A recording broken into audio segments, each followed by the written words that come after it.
ang mainit na balita na siyang dapat malaman ng taong bayan at ito ang usap-usapan sa mundo at trending sa social media. Pero bago tayo magpatuloy, kung bago ka pa lang sa aking channel ay huwag mo nang kalimutan mag-like, comment at subscribe para palagi kang updated sa mga susunod nating video. Gervel Luistro at Percy Sindania muling kinalampag ni Eloy Bugris sa kanyang live. Usap-usapan naman ngayon online ang mga nakakatawang banat ni Eloy Bugris sa mga bumabatikos kay BP Sara. Matapos niya itong manatan sa kanyang live, giit ni Eloy Bugris hindi siya takot kahit nakasuhan pa siya ng mga ito ng cyber libel.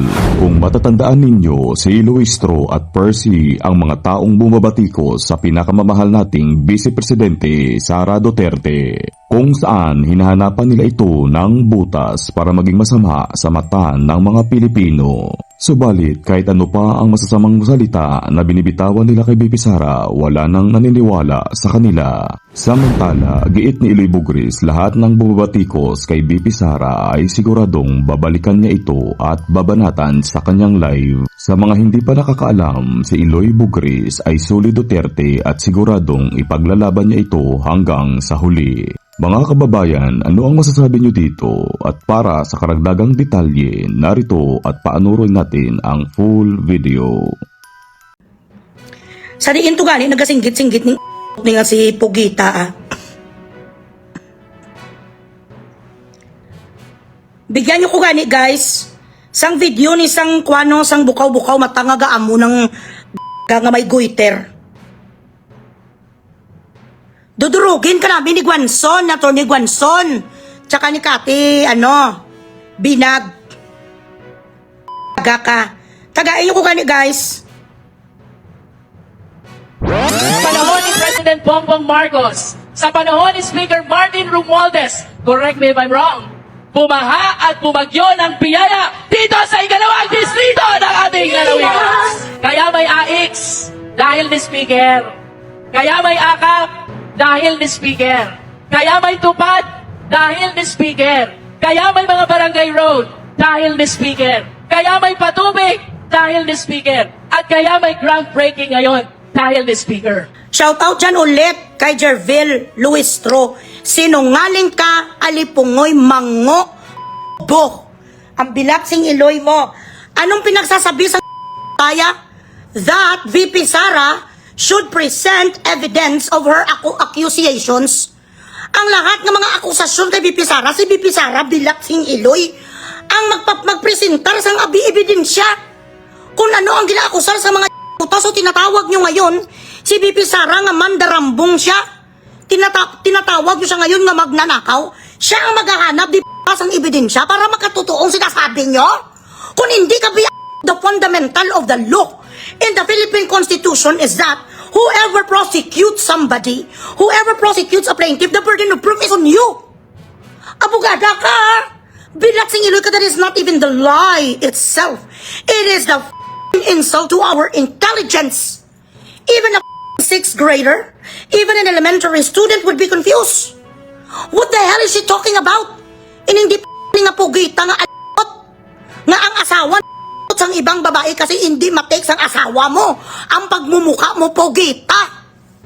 Bilaksing Eloy, the basics, the fundamentals of our Constitution declares whoever files a case, kung sino man bilaksing Eloy, the burden of proof is on somebody who is prosecuting.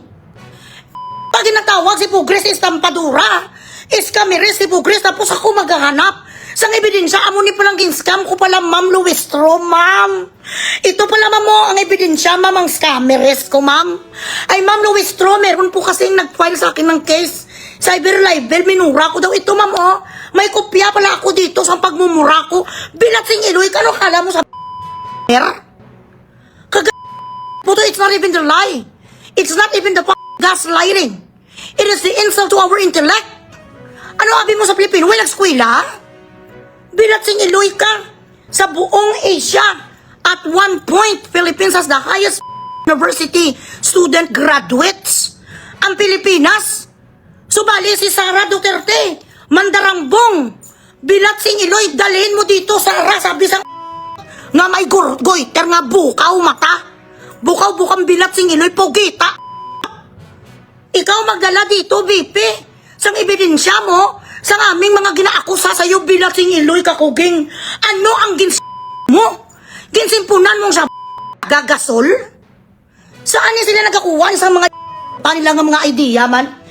If it is in fact true, and it came from the horse's mouth, in your team that wants to impeach her, if you still do not have the documentations to prove your allegation against our vice president, and you are yet to get the documents from the commission and audit, then where the did you base your allegations for her to be impeached?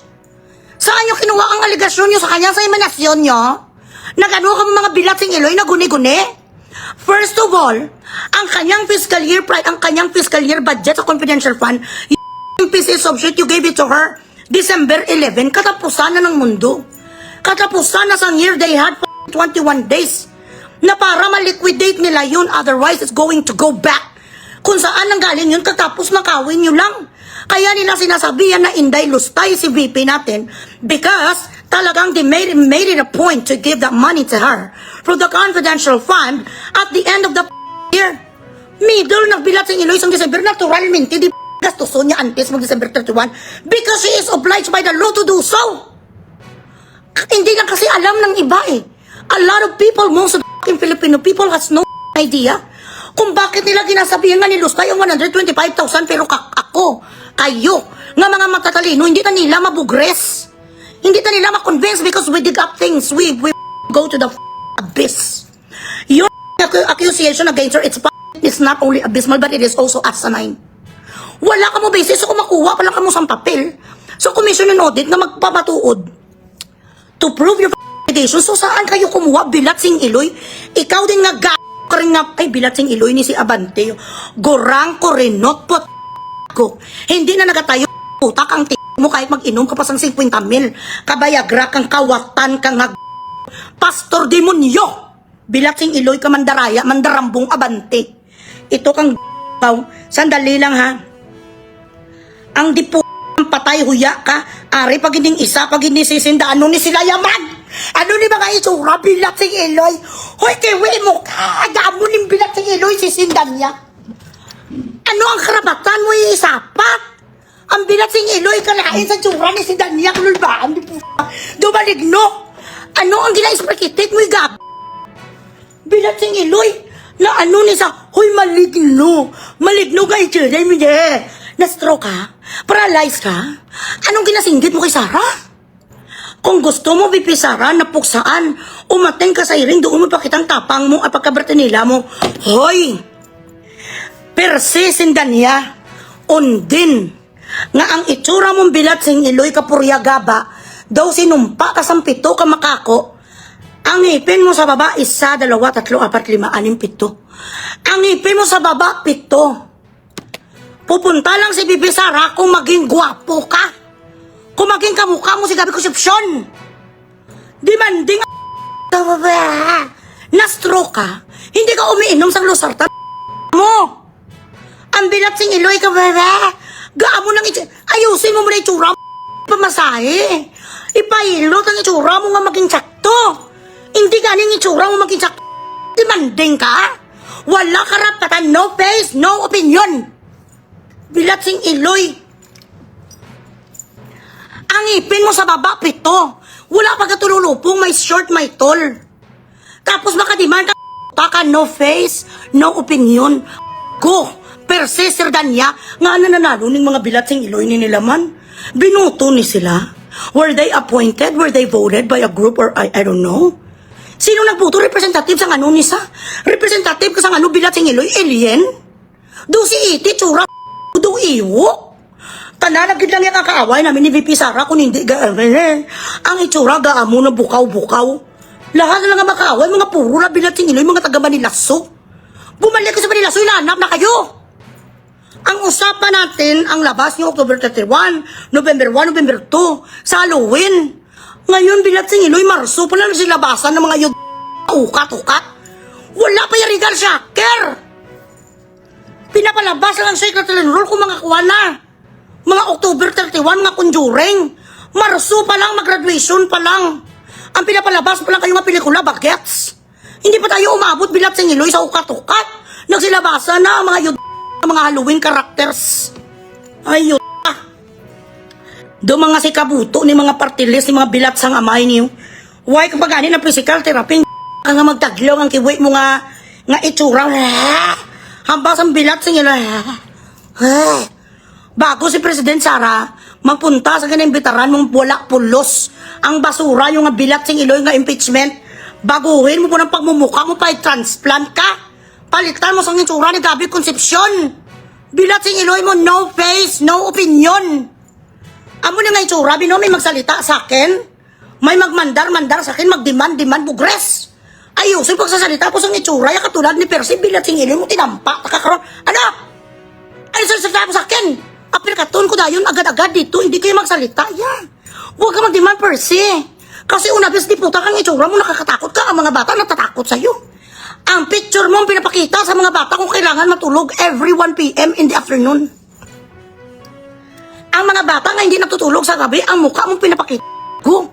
Ikaw ang sinasabi ng manara na si Percy. Tulog na da. Bilat si dito na si Percy. Percy, oh. Hindi sa Percy natutulog, oh, Percy. Ayan na ha, tulog na kayo. Diyan na si Percy. Ikaw ang ginagamit na panakot, bilat sing Iloy ka. Hindi mo alam, ang mga bata ngayon, pag hindi sila tutulog sa gabi ka internet pa, ang pudak mo. Ang picture mo, ang inana, Percy. Percy, di pa natutulog si Laila. Oh, hindi ka matulog. Ari si Percy. Ala, kara na si Percy. Tulog na kayo. Kakainin kayo ngayon, Percy. Ito ang papel mo. Anong pinagsasabi mo? Anong pinagsasabi mo, Percy? Representative ka lang, ano? Para mapakita ni Sara pagkabrito nila, ipakita mo ang bilat sing Iloy ka kung paano mapalitan ang nakakatakot mo muka. Percy, Laila, matulog Jackson. Matulog na kayo. Percy, kuha, nakikinig ko na Percy, gagat, ng pagkabata ka. Percy, kunin mo nga sila, Percy, sila natutulog. Ayan na si Percy. Ayan, kakainin na kayo ni Percy. Ito ang papel mo sa mga bata. Ikaw ang ginagamit ang bilat sing Iloy ka na nightmare ng mga bata. Tapos madiman ka ang binutos ang 32 million. Ang bilat sing Iloy, hindi mo nga maitama. Ang bunganga mo nga. Ambisyoso kayo makadiman bilat sing Iloy nyo, ginawanted na kayo ngayon sa Manilaso.